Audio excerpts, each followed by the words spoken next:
Hello. Welcome to Forex Central YouTube channel. Your way to financial freedom. For more information, make sure to check our other videos in this channel. Before you continue, make sure to like, press the subscribe button, and hit the notification bell icon to receive notification updates every time we upload new videos. Claim your Forex trading course tutorial videos for free. Just press like, subscribe, and hit the notification bell. To receive your free Forex courses, please send us your email address at forexcentralofficial@gmail.com with screenshot of your visit in our YouTube channel. We will send it through your email. Thank you. Now let's go for today's video. Forex Central gives special credit to Mohsen Hassan, CEO of MTG, for sharing his expertise and knowledge in Forex trading. Your dedication and commitment to educating others are truly appreciated. We are grateful for your contribution to this Forex Foundation training course. So in this section, we're going to be looking at chart patterns. Chart patterns are a subsection of technical analysis. And basically, chart patterns are patterns that you see on charts that have historically shown that if these patterns show up, there is more likelihood that the price of this financial product would move in a particular fashion. So either this pattern, once it breaks or once it forms, there's more likelihood that prices will move in a certain type of way. So chart patterns are used because they are believed to have predictive value on future price movements. And traders are going to be using these chart patterns to choose a entry and exit points while they are trading. So they really help you systematize your way of trading. If you want to buy something, well, you could look at chart patterns and figure out where exactly to get in, where exactly to get out, and reproduce that type of trading through looking at similar patterns and reproducing those trades. This being said, why do chart patterns work, and do they work? Now, there's a bunch of chart patterns out there. You can see lists of, dozens and dozens, I want to say hundreds of patterns, some not widely known. So are you going to learn all these patterns? What patterns are good? What patterns are not good?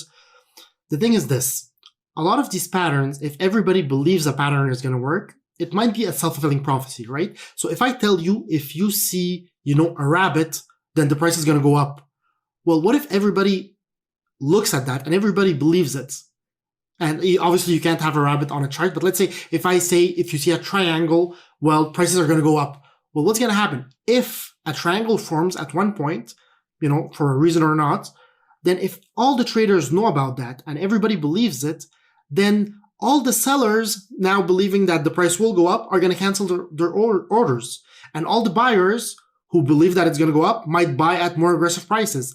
And thus the price will go up because we believe that this pattern would cause the price to go up. So it's a self-fulfilling prophecy. Now, it's not because some people know about these chart patterns that they will work. Some other patterns make sense. So some patterns, they actually make supply and demand sense. So when you think about them, it makes sense that if you see that chart pattern, prices will behave in that particular way. So the patterns that I like to look at are patterns who have reason behind them. Because all patterns have this, self-fulfilling prophecy type of mentality behind them, where you could say, well, everybody sees them, so that's why I'm going to use them because everybody knows them. But then you're not putting all the odds in your favor. If you want all the odds in your favor, just choose the patterns that have more meaning to them. Not just because everybody knows them, but because there is more meaning to them. Everybody knows them as well, but there's meaning to them as well. So the patterns that I'm going to show are the ones that I think are the most valuable. Some of them I'm not going to show. And if you have a recommendation for one that you think is valuable, put it down in the Q&A section, and I might add it if I believe it's of value. But for the time being, I'm really going to put the ones that I think are the most beneficial. So you don't just have a list of a bunch of patterns that aren't going to add value to your trading. So the first pattern we want to look at is the double top, double bottom, or multiple tops, multiple bottoms. So it's, I guess, 4 different types of patterns here. Now, these patterns work across financial industries. So you can be trading currencies, you can be trading cryptocurrencies, you can be trading stocks, futures, whatever you want. These patterns make sense in any type of product. Okay. Now, let's say the double bottom. The double bottom is basically when you have a financial product and it touches a low point, goes back up, and touches this low point again. We call this double bottom. So it hit this bottom twice. What that tells me is that if we get back to this level, there's going to be a lot of support because everybody sees that this is a key support level. There's a lot of demand at that level. And if prices go down there, what's going to happen is the prices are going to bounce off of that level and go back up. So if you are a trader and you're looking to get into a long position and you want to go long this product, well, a good place to put your buy order would be just above this support level. So if the prices fall, you are likely to just get filled and then prices going up where you start making money because there's a lot of support here and there's a lot of other buyers at that level.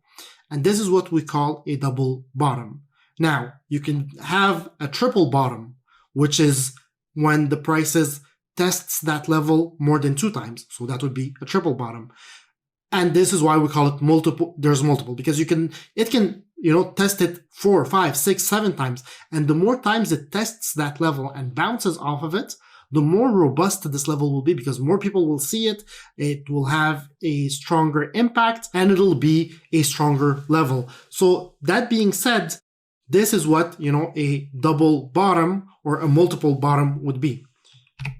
If I have another chart here, if you look at this here, we have a multiple bottom. So it touches a level here, comes back to it, goes back up, comes back to it. So again, if you would have just seen this double bottom, then you might have been able to buy here and make profit on this move. But now there's a triple bottom or multiple bottom. And now if the prices go down again, you can rest assured that there's going to be a lot of support at this level and you might want to put a buy order just above it in the case that you want to buy this product, right? So this can be used to, give you an indication of where there's going to be a lot of demand. Now, if you want to look at the tops, it's just the inverse, right? So if prices are going up and they touch a level here, goes back down, touch the level again. Well, here we have a double top because it touched this level 2 times. So you would be thinking that if it gets back to this level, we're going to bounce off of it and go down. And, this is what happened here. And now we have a multiple top because it touched it more than 2 times. So we have several times that it touched this level. So there's a resistance at that level, a lot of sellers, because a lot of people think that this is too high of a price. Now, when you're looking at the Forex market, you can try and understand, well, and actually let's open a Forex chart right here and it'll make more sense. Let's say I'm looking here at, let's see here. Well, we could say here that there's a double bottom here. And if it goes back down to this level, we might want to buy. We could say here, well, let's see. Well, here we had a triple bottom here. So let's draw a line here. So initially, if you're trading this currency, you would be like, okay, well, you know what? I have a double bottom. We hit it here. We hit it here. Then if we're coming back to this level, you might want to put a buy order here if you're looking to buy this currency. So why? Because you know that there's a lot of support at this level and here it bounced off of it. And look at this. Now, even if you missed these, there's a triple bottom here. So multiple bottom. If you extend this line, you'd see that it bounced off of it again. And let me just put this. It bounced off of it again. So you could have, if you wanted to be long this position, you wouldn't buy it just here or buy it here. You would wait to buy just above a certain support level. And you would have been able to buy here and make profit on this move. You might have probably, if I was trading this, I see that there's a bit of resistance here as well.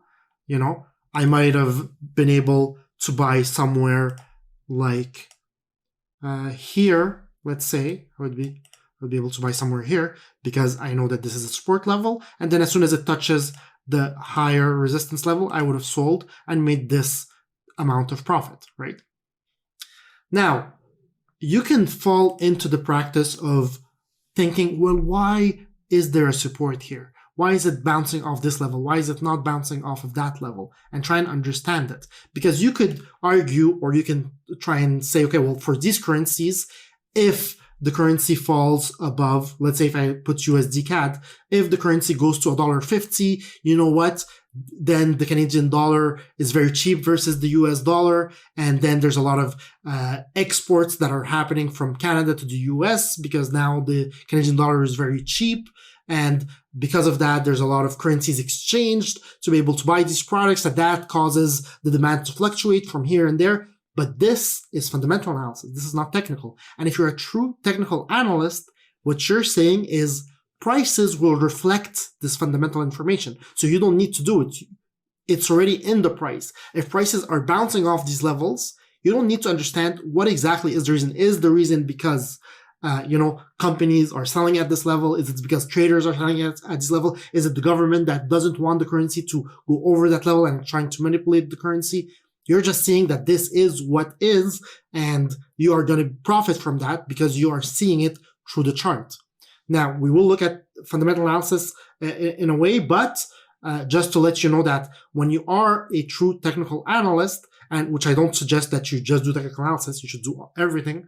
But the mindset is that this other information is reflected in the price. So when you are looking at prices, it's not necessarily that important to see, well, what exactly caused it at that price to revert, just that it is more likely that it reverts when it touches that price. And this is, what, bottoms and tops and resistance levels can help you do. It can help you figure out an entry point, an exit point, so you can get in, get out, and move on to the next trade. So this does it for multiple tops, multiple bottoms, double tops, double bottoms. And I'll see you guys in the next lecture. In this lecture, we're going to be looking at ascending and descending triangles. So first off, ascending triangle, what is it? So it's basically when you have prices going up and they're being wedged in a way. So you have prices going up here and they're hitting a level, which is a resistance level that's stable, okay? But then every time they're going back down, they are supported by buyers. And then it's going back up, but then sellers are selling at the same level, okay? So they are as confident in this level. Now, as prices are going down, buyers are being more aggressive. So they're buying at higher prices. So the lows here are getting a bit higher. And then prices goes up and sellers are consistent about their price, pushing it lower from here. And then they keep pushing it here. But buyers keep pushing their buy orders higher. So then the price is getting wedged in a way, okay? The thing is, you can see that sellers are very robust on a level. There's a lot of sellers on this resistance level. Buyers are being more and more aggressive. So what usually happens, and it's not always the case, is in a ascending triangle, so a triangle that's going up, buyers will win at one point, and the sellers are going to be completely executed. They're going to sell whatever they want to sell, and buyers are going to push the price higher, and then the price will explode in this direction. Now, you never know if it actually will or will not. Sometimes sellers actually win, buyers are exhausted, there's not enough of them, and prices go down. So when you see an ascending triangle, the right way to play it is wait until there is a break. And if the price breaks above, then you can get in here, expecting the price to go higher. Now, if it doesn't, and it breaks below, then you can get in on a short position, expecting the price to go lower. Even though there is more likelihood that it breaks up, it's a smaller likelihood, right? You always want to wait until the break to get into a position whenever you're looking at any type of triangles.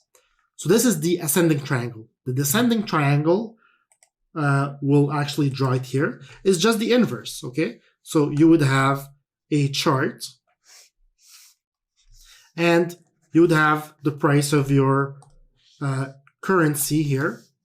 That's basically going down in a way, and it's hitting a level, and then it's going back up, and it's hitting back the same level, going back up, hitting back the same level, going back up, and you can see here that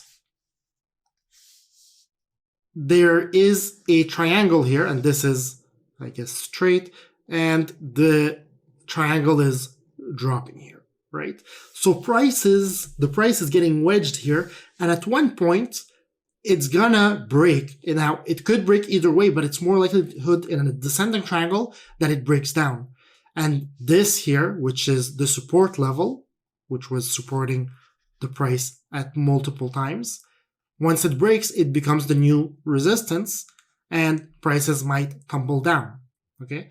Now you never know if this is going to happen. So you always wait until this happens so you can enter your position after it breaks, right? Because you don't know, it could have broken up, right? The price might have broken this way. Let's get the same color. Might have broken this way, right? So you never know. And this is why you want to wait until the break before getting into a position. But this would be the descending, right? Descending triangle. The other one was the ascending triangle. These ones you want to look out for because they happen often, and they can help you in getting, you know, an entry and an exit and then moving on to your next trade. That being said, I'll see you guys in the next lecture. In this lecture, we're going to be looking at symmetrical triangles. Now, the only difference between symmetrical triangles and ascending and descending triangles, it's that basically both supply and demand are being more aggressive. So instead of having, you know, a resistance level that's flat, like in the ascending triangle, where, you know, sellers are selling at the same price, or a support level that's flat, like in the descending triangle, where the buyers are buying at the same level, so there's a support. In this situation, both buyers and sellers are being more and more aggressive in their prices. So as you see here, you can have something that's going up and then sellers are, you know, coming in, pushing prices lower. Then buyers are coming in, pushing it higher. Sellers coming in, pushing it lower. Buyers coming in, pushing it higher. And the price really gets wedged in between. And at one point, one of them is going to win, either buyers or sellers. And, you know, the further the price goes within the triangle, I'll try and explain it here, the more the explosion could be bigger, right? So let's put it up here. Imagine this. Imagine I have prices here. I have a triangle. And then I have prices that are fluctuating. Let me actually draw the triangle here. It'll be easier. Okay. Let's actually take this off. Let's say I have this triangle. Okay. Imagine this. Imagine I have prices. Buyers pushing it up. Sellers pushing it. Buyers pushing it. Now, if I break here, okay, you know, prices might tumble because I have this triangle. I kind of see it. But imagine this. Imagine the price actually goes all the way within the triangle. So it gets wedged more, right? Buyers push it, sellers push it, buyers push it, sellers push it. And, you know, we get really deep within the triangle.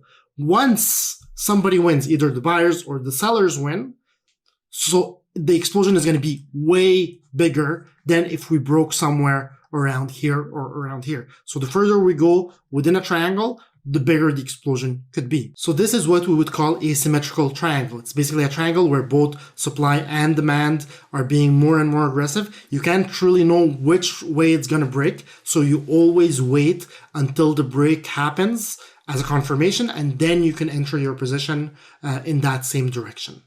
That being said, this is Symmetrical Triangles, and I'll see you guys in the next lecture. In this lecture, we're going to be talking about wedges. So again, wedges are another type of triangles. And you know what? For me, I see all of them in the same way, right? I don't remember, oh, this one is a wedge, this one is a symmetrical, this one is a, because it's all the same thing. It tells me something about supply and demand. And this is why I really like these chart patterns that have to do with triangles. So a wedge is basically another type of triangle where it's not very symmetrical in one direction, it's not symmetrical in the other, and it's not symmetrical in both. It's just a triangle. Okay. So you can see again where you're going to be having supply or buyers buying at more and more aggressive prices, sellers at more and more aggressive prices. Now it's not going to be symmetrical at all. So maybe buyers are going to be way more aggressive in their buying and sellers slower, less aggressive in their selling, but not in the same way as a ascending triangle. So they could even be selling at slightly higher prices. It's just that both, if you look at the resistance level and the support level, they are going to meet at one place. And that's what we call a wedge, because the price is going to be wedged between them at one point, right? And the same thing with the triangles. The more the price gets wedged further within the wedge, the bigger the explosion could be. And the same thing that we've learned about resistance and support. When a resistance breaks, it becomes the new support. And when a support breaks, it becomes the new resistance. Okay, so these are wedges. You'll see different type of wedges. Again, here in this situation, buyers were way more aggressive and sellers, fluctuated a bit. So you are going to often see these type of patterns, and these are the patterns that I like the most. The reason why I really like these triangle patterns, and I show a lot of them, is because they are one of the best patterns out there. They make sense, right? So there's a sense why they work, not just because it's a self-fulfilling prophecy and everybody knows them and everybody sees them, but it is a battle between buyers and sellers, and you can see that through the chart. So there is an underlying sense behind them. Second is because they're very easy to see. So when you're doing something, because it's a self-fulfilling prophecy, you want to make sure that everybody else sees it, right? So everybody sees these triangles. And this is the reason why I really love these patterns, and I show them here in this course. Some other patterns that you might have heard of, like head and shoulders, don't really make sense. Because yes, a lot of people know about them, but even though you might say, well, because they know about them, it'll work just because it's a self-fulfilling prophecy, they're very hard to find, to see. And if nobody really sees them, or not everybody sees them, then that self-fulfilling prophecy isn't really going to hold. And second, something like head and shoulders, well, it doesn't really make sense, right? So even if there was the self-fulfilling prophecy part of it, the sense, the logical part behind it isn't strong. So I don't want to look at patterns like that don't make too much sense and that I haven't seen work really well. I want to look at patterns like this that are easy to see and that have logic and sense behind them. And this is why right now we just looked at wedges. Keep an eye out for them. See if you can find some on the charts that you're trading. And this is going to be it for wedges, and I'll see you guys in the next lecture. Hey guys, this is just another reminder that if you want to follow us on social media, the social media links that you've been seeing through the course are not valid anymore, as I have started a new company called Bloom Trading in place of MTG. So if you want to follow us, make sure to follow us on the new social media handles, which I'll put on this side. If you want to follow me personally, it's on this side. Just pause the video, look at them, and follow us on those social media handles.